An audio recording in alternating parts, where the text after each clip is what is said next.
Hi, I'm Alyssa Conway with Pet Food Forum TV. I'm speaking now with Maria Lange, Director of Client Services and Analytics at GfK. Thank you for joining us, Maria.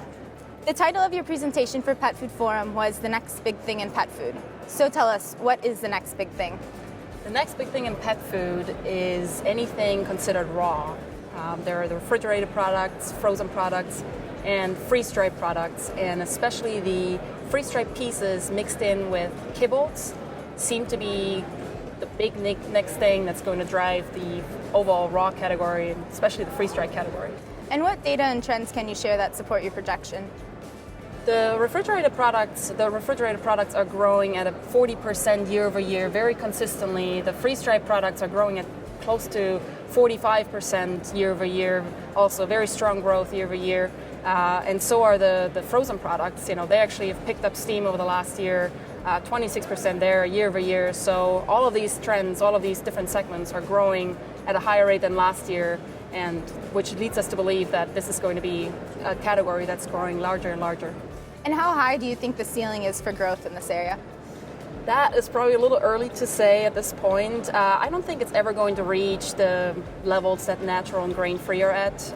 We're talking billions and billions of dollars. So we're just about, both freeze-dried and refrigerated frozen products have just hit about over the $100 million level each. So we're still very far away from there. But I think there's a lot of potential, but it's too early to say to really see where it's going.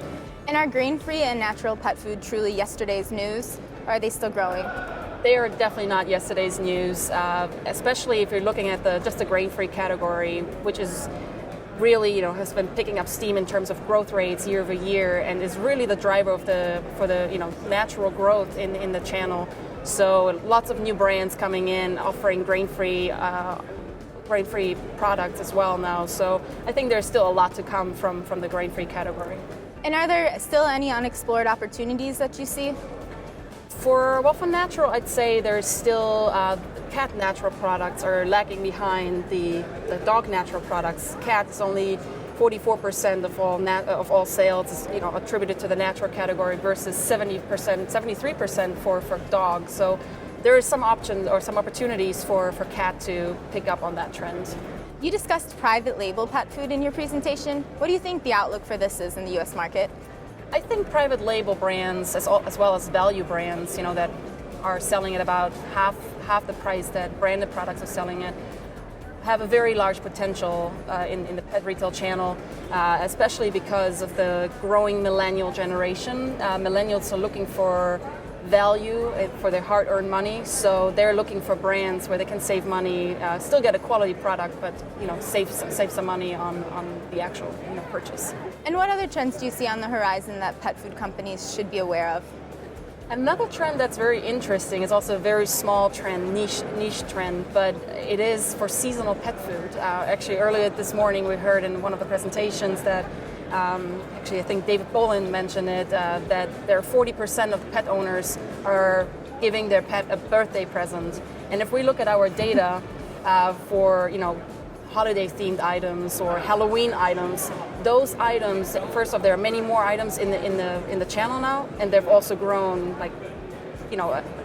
they tripled in growth or tripled in sales over the last few years. So looks like that's something to look out for and something to have on the shelf. Great.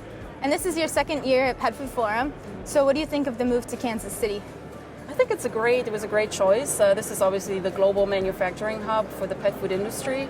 So it's great to be home, if you can call it that way. And I think it's a great setting, looking out to the Kansas City Opera House, beautiful setting. And this is obviously much, much larger than it was in Schaumburg last year. So I think there's also a good potential for this show on its own to grow in the future. Great. Thank you so much for your time, Maria. You're welcome.